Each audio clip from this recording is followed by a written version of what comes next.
Oh, good afternoon, everyone. I'm Pat Schumann. I'm the Vice President for College Advancement here at Davis and Elkins College, and I am delighted to welcome all of you to the dedication of the Naylor Center for Teaching and Learning. Today we celebrate the legacy of Howard and Audrey Naylor, whose generosity and foresight have made this day possible.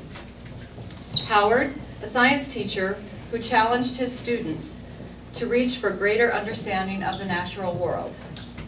Audrey, who had a gift and a passion for teaching children with special needs and helping them realize their full potential. During their lifetime, Howard and Audrey drew inspiration from their students and dedicated themselves to empowering their students' lives through education in and out of the classroom. And by establishing the Naylor Family Trust, they provided the resources for others to follow in their footsteps. We are honored to have three of Audrey and Howard Naylor's children with us today. Alonzo and Bartlett Naylor, here on the bench, who are the co-trustees of the Naylor Family Trust, and their brother Michael and sister-in-law Wendy, who have come all the way from California to be a part of this celebration. Michael and Wendy.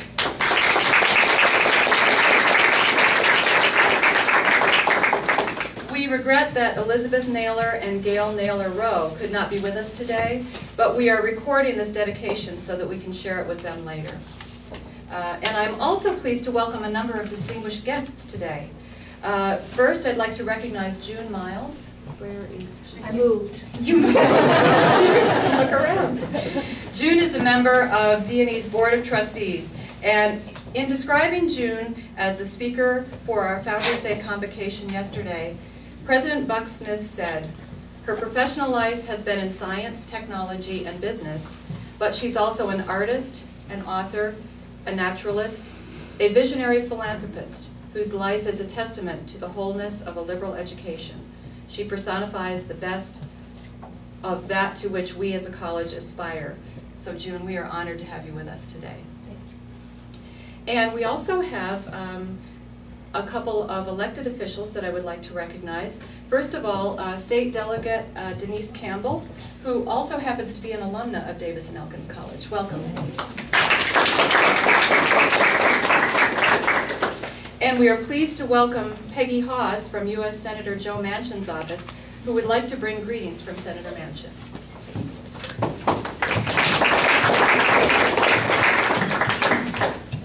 Good afternoon. What a great day.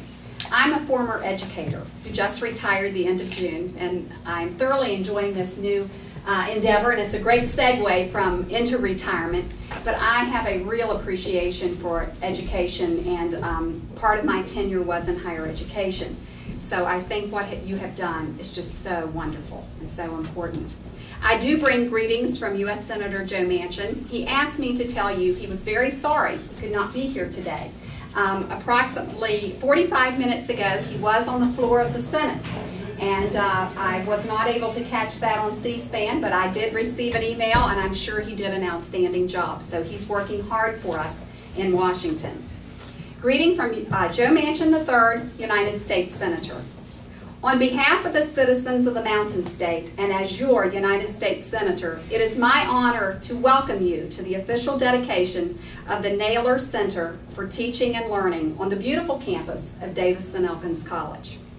Today is truly a special day for the college, Elkins, and this region, as the Naylor Center for Teaching and Learning is officially dedicated, and we reflect on its many accomplishments on assisting those who need more preparation.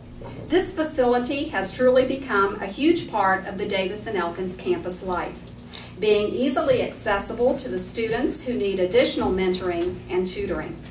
In fact, the Naylor Center for Teaching and Learning is serving more students today than ever before, and is helping to increase college attainment, thus allowing students to enter the workforce as productive and skilled members.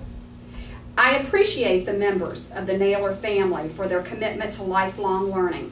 As educators themselves, I am sure that Howard and Audrey Naylor would be proud of this center, its dedicated staff, and the many students it serves. Congratulations on this historic day. My best wishes to the college faculty for their dedication to the center and to the staff and volunteers for organizing today's event. I join the other state and local officials in marking this momentous occasion, and we look forward to a bright future for this area, Davis and Elkins College, and the great state of West Virginia. With warmest regards, Joe Manchin III, United States Senator.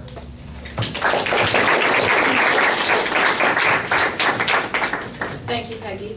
And we also have with us today Chuck Flannery from U.S. Congresswoman Shelley Moore Capito's office, who will bring greetings from Congresswoman Capito. Well, thank you.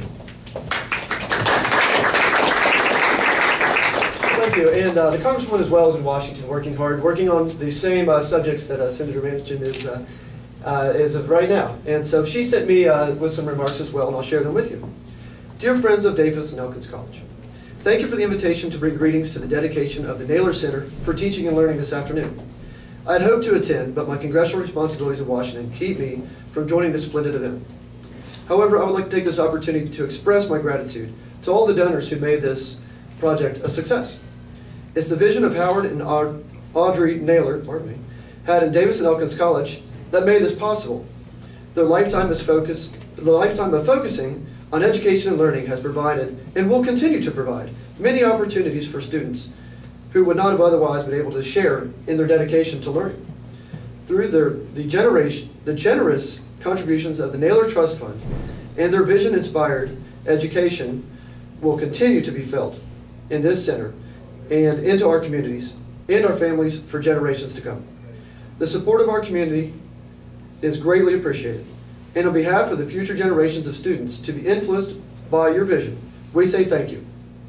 Our young men and women who have attended Davis and Elkins College will be the next generation of leaders of our communities. And to give them the ability of learning is the greatest gift, not only to their careers, but to our communities, our state, and our nation. As always, it is an honor to serve you as your representative in Congress, Shelley Moore Capito.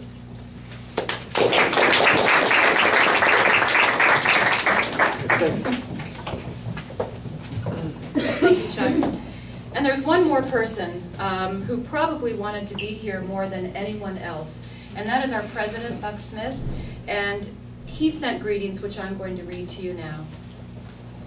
He said, "Please accept my apologies for the medical condition that prevents me from being there with you for this important occasion in the life of Davis and Elkins College. Thanks to you, our long tradition of providing opportunities to students with special needs has taken on a whole new dimension of quality and service. I do hope your further experience today of the campus and its people affirms for you the importance and value of your generosity. Please know of our immense gratitude, Buck." So I have that letter to share with the family, along with the letters from our elected officials. It was about 3 years ago that Alonzo Naylor called me to say that he was co-trustee of a family trust that had support for education as part of its mission. He wanted to know what our needs were at Davis and Elkins College. He had no connection with D&E other than a general familiarity with the region from his years growing up in Oakland, Maryland, and an awareness that his cousins owned a Naylor hardware store here in Elkins. All of us in the development world know a conversation about a transformative gift doesn't usually start that way. We began talking, and two significant areas of common interest emerged. First, D&E has a strong program in biology and environmental science, and was interested in starting an interdisciplinary program in sustainability studies. This fit well with Howard Naylor's dedication to inspiring students in the sciences. And in the spring of 2009, a grant from the Naylor Family Trust helped to launch the Davis and Elkins College Center for Sustainability Studies. Another emerging need at D&E was to create a center that would strengthen our widely respected supported learning program, and also bring under one roof programs that support the success of all students. This tied in with Audrey Naylor's passion for helping her students succeed, regardless of the barriers that they might face. That intersection was the genesis of the Naylor Center for Teaching and Learning. We at Davis and Elkins College are deeply grateful for the vision and generosity of the Naylor family in making this wonderful center possible. Today you will hear from the students and staff who use the center, and you will have an opportunity to see firsthand the resources that are available to students as a result of the Naylor's gift. And I must tell you, I stepped inside to get a drink of water right before we started here, and there are 10 or 15 students in there studying and working now. The dedication doesn't mean as much to them as having that resource, and I was really tickled to see that. And now I invite our provost, Dr. Michael Mahalio, to reflect on the significance of the Naylor Center for Teaching and Learning.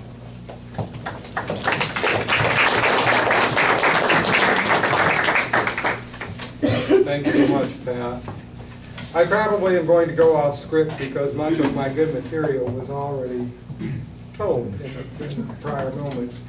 But once again, thanks to all of you for all that you've done for us here at Davis and Elkins College, most especially our students.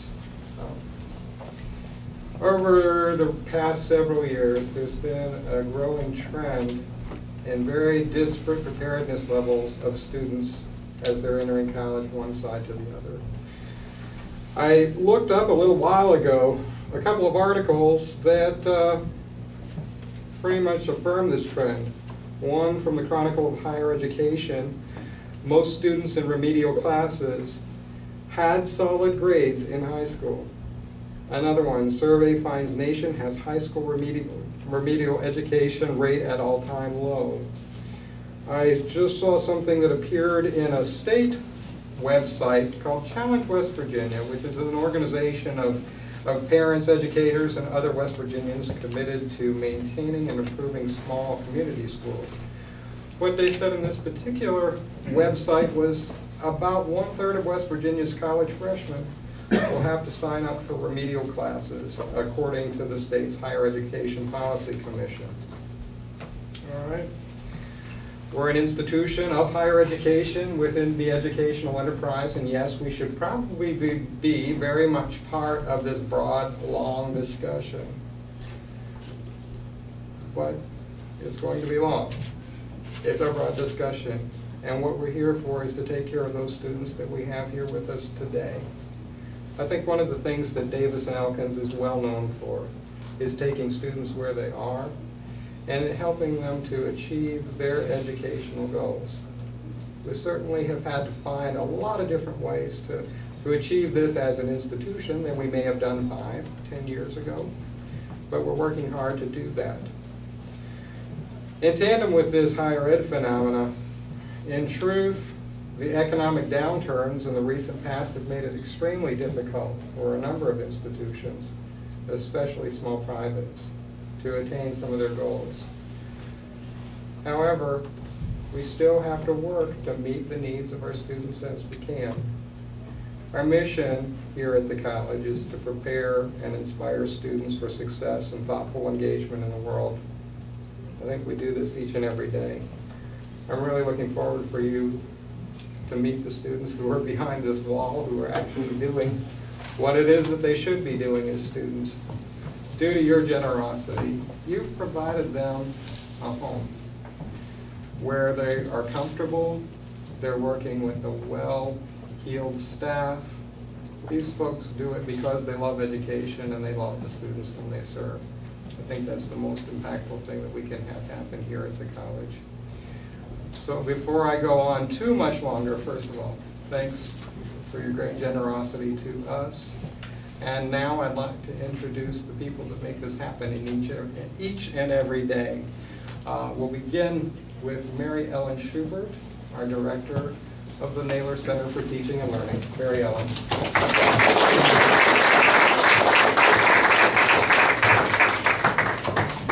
Welcome every one of you. This place is like home to our students. And to say thank you to you doesn't seem like enough for me. What it seems like is that you need to hear from our students. You need to see our students working. You need to see the impact that this facility has done for the students at Davis and Elkins College. When I first started here, we truly just had the supported learning program, which is a program for students that have learning disabilities. And as the last 3 years went along, we have had more and more students using the facility. And to break it down, I can look at academic support. Academic support, everyone's touched on it a little bit, but academic support doesn't just mean academics all the time. It means getting encouragement. It means getting a direction. It means, yes, getting help. It means all of those things, but the students have to come here and they want to come here, and they have to want to come here. In our academic support, we provide tutoring, peer tutoring. It's students teaching students. It's students taking ownership in this facility. And that's big. We always have a professor and we have students, but here we have students working with students. And just today, I had someone come up to me, a tutor, and she said to me, well, so-and-so's not coming here. She's coming 20 minutes late, and it takes longer to learn this information. So there gives you an example of how they're working so closely together. We have tutoring, we have study groups, we have workshops to overcome test anxiety and learning how to take notes, and more and more, like the big thing, more and more students are using it. We serve probably between 40 and 60 students a day in here, and they're in and out all the time. And they come here with a purpose. They don't come here just to chat. They come here to study, to learn, to get some direction, to get some individual attention, and they get their work done. So that's the one component that your generosity has touched. The next one, like I mentioned, is the supported learning program. Of course, that's in my heart because that's where I started here, and that's for students with special needs, and that really is directed towards Audrey and her desire to teach that particular population. Due to what you have done for us, we now have assistive technology that I want to invite you in to see. Our students are able to be successful, and in the process of being successful, they're also able to build on their confidence. They're also able to work on their independent skills. They're able to walk out of here and get jobs with the government, get jobs with the Attorney General, get jobs that in the beginning of their life someone said, you're never going to achieve. So that in itself is victory as far as I'm concerned. That's success. And then we have disability services that provides students who are needing accommodations to get them. If they need extra time on tests or they need someone to read tests to them, we're able to provide that for them. Your generosity is gone beyond words as far as with me. I had a student, after this was done this summer, I had a student come up to me, one of the students in the supported learning program. She is going to graduate this year. She is a non-traditional student. She has been on the dean's list. She has gone and many scholarships. And she said to me, Mrs. Schubert, this is beautiful. She said, this is the first time in my life that I felt like I'm coming to a place to study and I'm proud of it. And she continued to tell me about all her years in school when, the special ed room was down in the maintenance closet or down in the basement or at the end of the hall. And she was extremely embarrassed. But when she walks in here almost every day, she says, it's beautiful. When the provost and I were talking yesterday afternoon, she walked in and she looked around again and she's like, I love it, it's beautiful. She's in there right now taking a Calculus 2 test as we speak. And she touched my heart, that's what this is about, A lot of our students have been told, you're not going to be successful.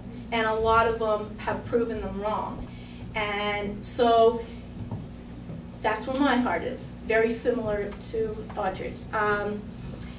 But, you know, the one thing that I want to leave you with is that, you know, my staff is the best staff that anybody could ever ask for. If it wasn't for them, I don't know what I do. I mean, it used to be just only me. So that's how much I appreciate them. And due to you, I'm allowed to I was able to hire the staff. I'd like to introduce them to you right now. The head of academic support is Amy Jones.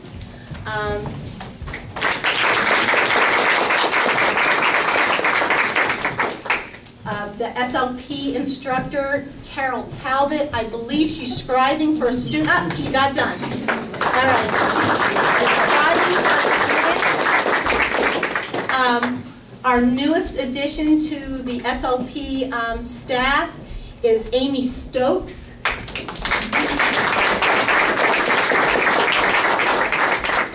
And you know, I never had a secretary, but I have one now, and I'd like to introduce Missy Tenney. And we have another important person that's in our group. And one of the things I always talk about is we work with the whole student. We don't just work with academics. We work with the student so that they're successful socially, emotionally, and mentally.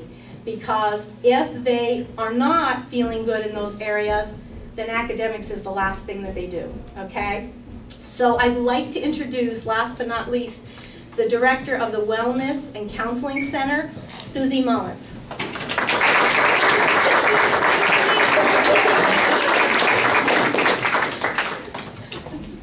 I thought I think it'll be more meaningful to you if one of our students told you about this impact that you have made. And I'd like to introduce right now Trevor Dubiel to come and tell you a little bit about his story. Thank you.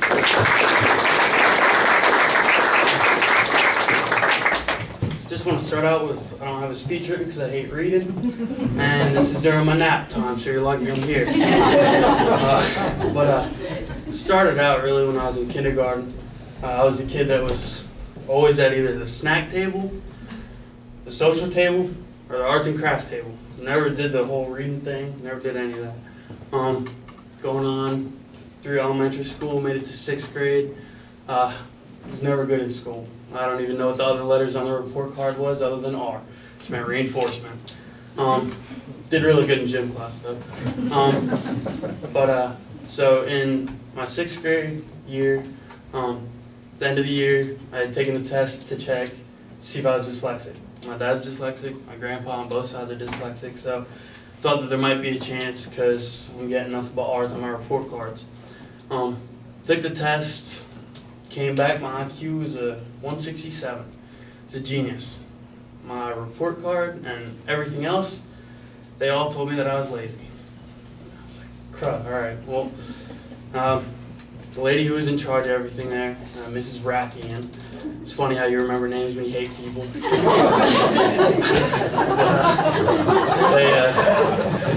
She had told me that I probably shouldn't be going to the middle school or the high school, that I should just be going to the tech school and just try and find somewhere out of what I wanted to do, which is either play baseball for a living, for the New York Yankees, or to be a state trooper. Well, middle school came, my mom was like, no, we're putting him in middle school, we're seeing how he does. 7th grade, all year, so bad, so bad. End of the year, summer came, went to hang out with my friends, went home one night, got the mail, opened it up, said that you're staying back, taking 7th grade again. I hit it out outside in the chest that Mom would never look in. Mom found it. So Mom really disappointed because now we got to take 7th grade again. But then again, Mom said, no, we're not gonna do it. We're just gonna find somebody else because she knew it. She knew I was dyslexic. She knew I had something wrong.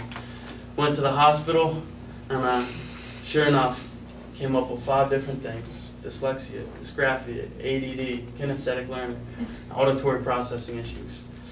So the school went crud. In 7th grade, I had taken another test, and my English teacher was one person who sat on the board to tell me that there was still nothing wrong, that I was just a lazy kid. And she told me that I was going nowhere in life, that I should just become a bum, that she'd see me on the side of the road in town. And here I am. I'm a double major in high school. Went to high school, didn't go to a tech school. Ended up making honor roll for the first time. Ended up double major here, criminal justice and psychology major, and never failed a class in college.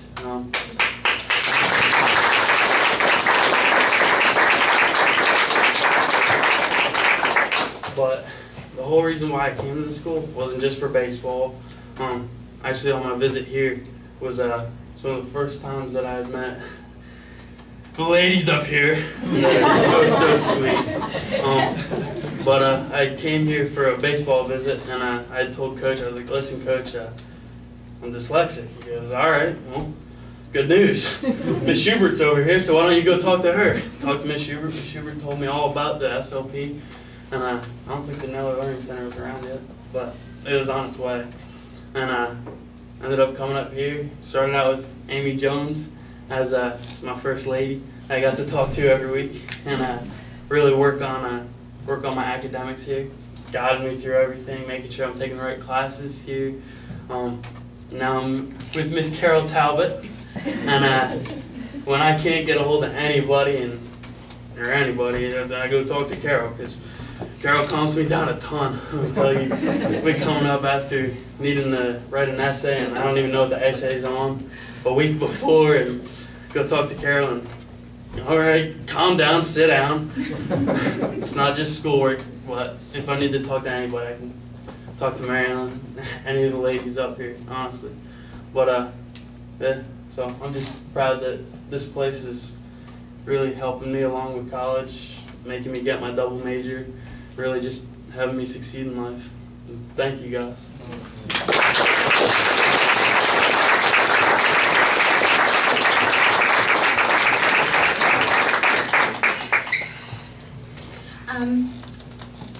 The Naylor Center for Teaching and Learning isn't just about the supported learning program anymore. It's about academic support for all students on Davis and Elkins College campus. And with that said, I think it would be very effective for you to hear from one of our math tutors. And she's also one of our mentors in our new, actually it's our new aside or our new services within the supported learning program. We now work with students that are on the autistic spectrum. And we developed a program of mentor-mentee, and we have 5 students in our program, and they meet with these mentors twice a week, and then every 2 weeks they go out on a social outing to help with their social interaction. This is just our first year, and it's so far so good. It's been really effective and very helpful to those students. And with that said, I'd like to introduce to you Carissa Dunn. Carissa is one of our math tutors who does an excellent job here, and one of our Asperger mentors. This is Carissa Dunn.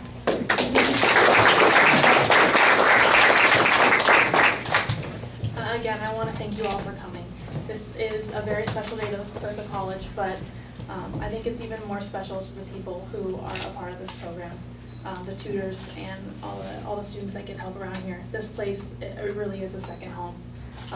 It's a very comfortable environment. It's very welcoming, and I think it's a nice reward for all the people who come in here and work so hard to be able to be proud of a place that they can come and get help and work on their academics. So thank you. Again, my name is Carissa Dunn. I'm a junior here at D&E. And I've been tutoring math and science since my freshman year. Today I was asked to talk about what it means to me to be a tutor and what I really get from tutoring here at the Naylor Center. For me, tutoring is the best part of my day. I try to make sure I have at least an hour up here every day, because coming into this environment, you know, it's free of all the normal pressures that you would have in a work environment. And I get to help people, and that's my job. That's what I'm supposed to do. And the feeling that you get when you're sitting down with somebody, they come in frustrated and they don't know what to do, and a half hour later they have a smile on their face and that light bulb turned on. And knowing that I took part in that and was able to help that person, it's heartwarming and it's so fulfilling, and it's incredibly motivating. I find that the more I tutor, the more I want to go learn, so that I can bring that here and share my knowledge and my experience with other students. And so it all really comes full circle. It's very motivating to be a part of this program.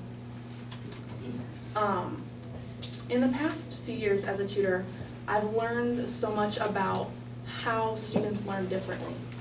And I think one of the biggest challenges that I faced as a tutor is being able to approach questions that they have and answer them at different angles.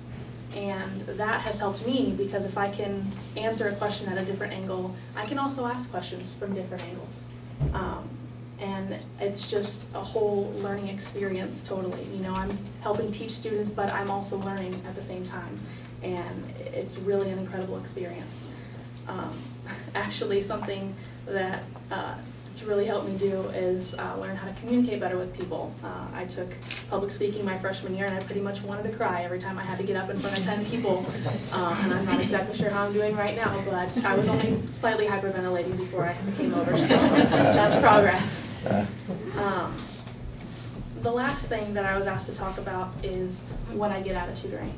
And other than that sense of accomplishment and fulfillment that I feel when I can help somebody, I've also developed many, many close friendships. People that I probably wouldn't have met even on this small campus had I not been a part of the Naylor Center. And that in itself is worth so much more than any ounce of effort that I've put out here. So I really just want to thank you guys for providing me that opportunity. It's been really wonderful. While I'm up here, I'd actually like to take a moment to recognize the amazing women that run this center. Never in my life have I met a group of people who care more about the success and the wellness, of other people. The way that they approach and handle diversity on this campus has been and continues to be absolutely inspiring to me. I can't thank you all enough for all the support that you've given me in my couple years here. It's been really wonderful, and you guys don't get enough credit. I mean, this here, just making this happen for everybody that works here has just been an incredible experience. And so, thank you all so much for everything that you've done for me.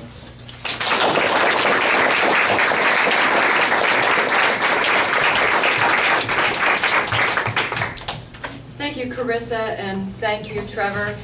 I have to say, as I was listening to both of you speak, I reflected on something that happened to me when I was inside the Naylor Center a few minutes before we started. I'm not especially comfortable with public speaking either, and had gone in to get a drink of water, and it must have shown on my face, because Tim Fantry over there said, "You look nervous. You should calm down. You think you don't have enough time, but you do have time."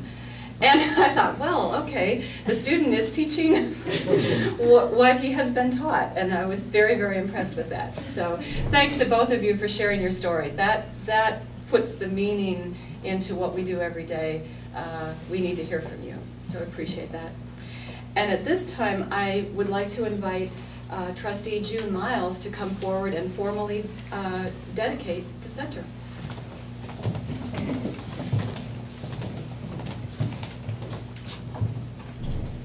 Lon, Bart, Michael, and Wendy, through your thoughtful administration of the Naylor Family Trust and the personal interest you have taken in our students' success, You have honored your parents' distinguished legacy in education and have helped Davis and Elkins College create a vibrant center for teaching and learning. It is therefore our privilege, on behalf of the Board of Trustees, the President, and the entire college community, to dedicate and name the Naylor Center for Teaching and Learning as a tribute to Howard and Audrey Naylor's remarkable vision and generosity. Thank you.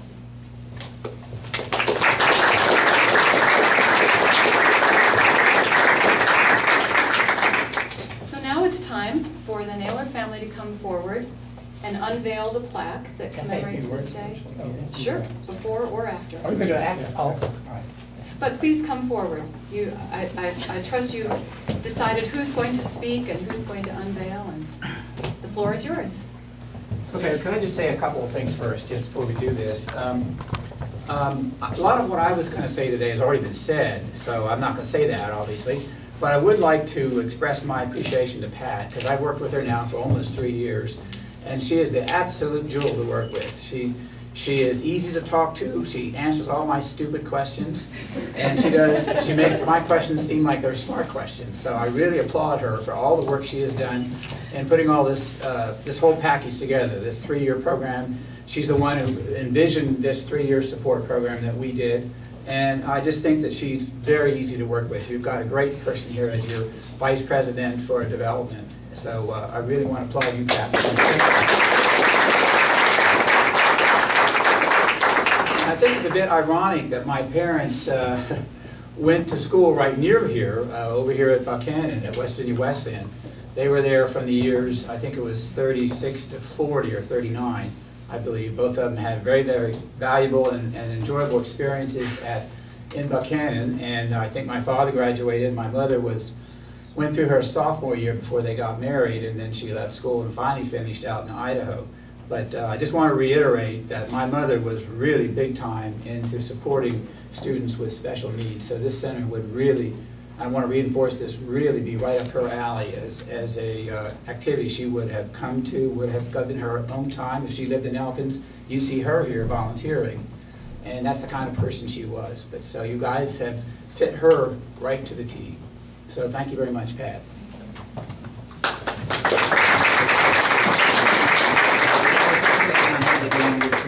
You want to help us under discuss?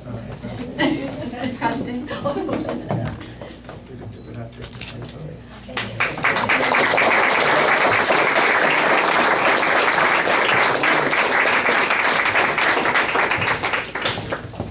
We should get, can we guys get, Mike is going to say something about the picture. I'm the middle brother. In fact, when I check off the form, I have an older sister, an older brother, a younger sister. I'm right smack in the middle. And I live on the west coast of Long Beach with my wife, Wendy. And I just wanted to say a few things. They really want to be anonymous. If the Naylor part wasn't up here, that would be fine with Mom and Dad. They love this title.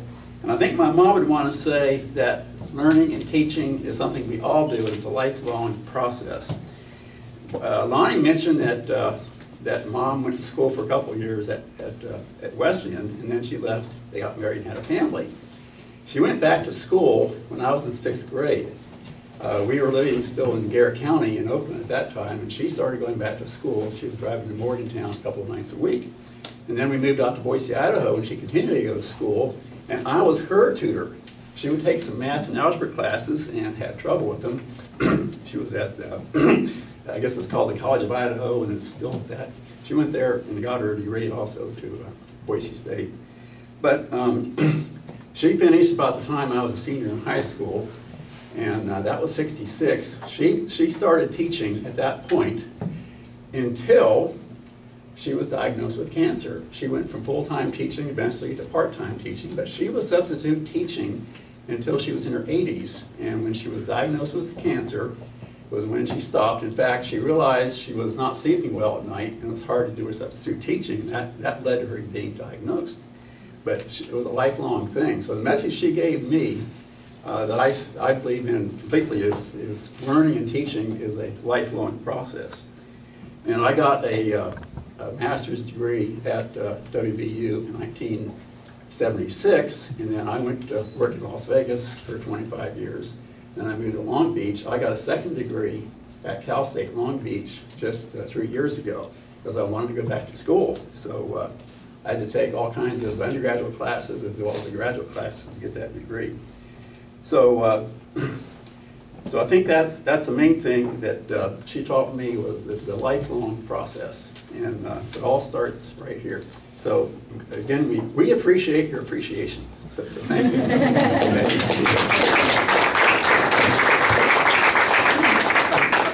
I'd like to make what I think is an important point. You have thanked Howard and Audrey's 3 sons and daughter-in-law. And there is, in one sense, that we deserve your appreciation.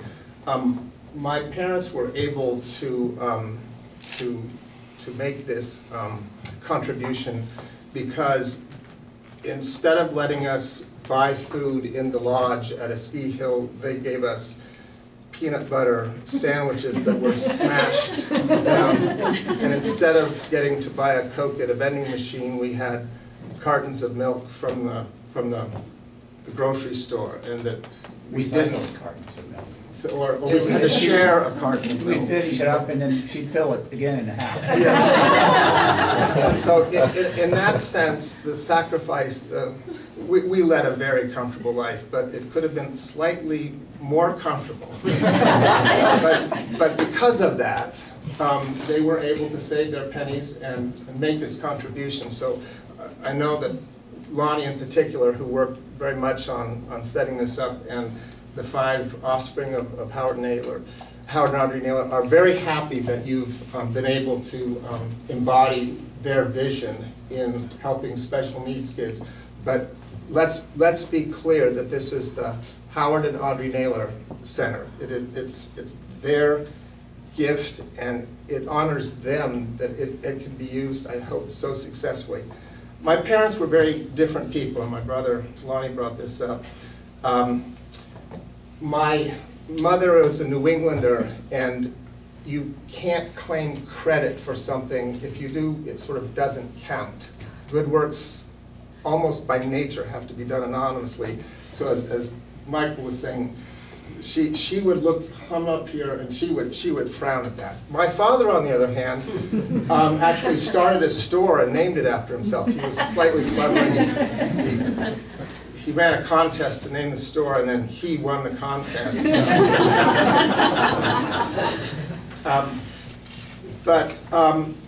My parents had quite an influence over me personally when they were alive. But I think that their influence is even greater now because there's no appeal. I'm stuck with what essentially they taught me, and I can't argue with them. They're not there to be argued with. But one thing that is not to be argued with, as my brothers have said, is the value of education. My mom had sticky tags on the walls, even in the bathroom of heads of state, because she thought she needed to know that. She taught herself sign language. She had a granddaughter with Down syndrome, and rather than lament or succumb or surrender to that, she threw herself in the classroom of special needs kids.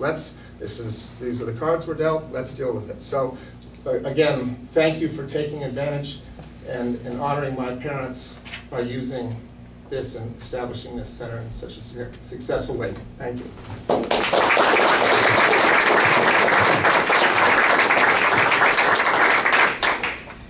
I'd like to follow Bart's comment with just one response, and that is something that has impressed me about the Naylor family since we began working together 3 years ago, is their absolute commitment to honoring their parents' wishes and their parents' legacy. Except for one thing. Except for the Naylor wouldn't be anonymity. up there. Well, I understand that depends on which parent we're talking about. But it's just very, very impressive. I know your parents would be very pleased and proud with your commitment to carry out their legacy through this trust. The money was their money, but yours are the hands that are putting it to work now, and that's really significant. So now, I don't know if anyone else is warm. I'm really warm. The windows are open inside, and I'd like to thank all of you for coming today and invite you to join us for what might be the best part of the afternoon, and that is to tour the Naylor Center for Teaching and Learning, to see our students at work. Our staff and our students are prepared in every area on both sides of the hall to tell you what goes on here, and students actually demonstrating the assistive technology. And there are refreshments, including cold beverages, right inside here. So please come inside, and thank you so much for your support and being here.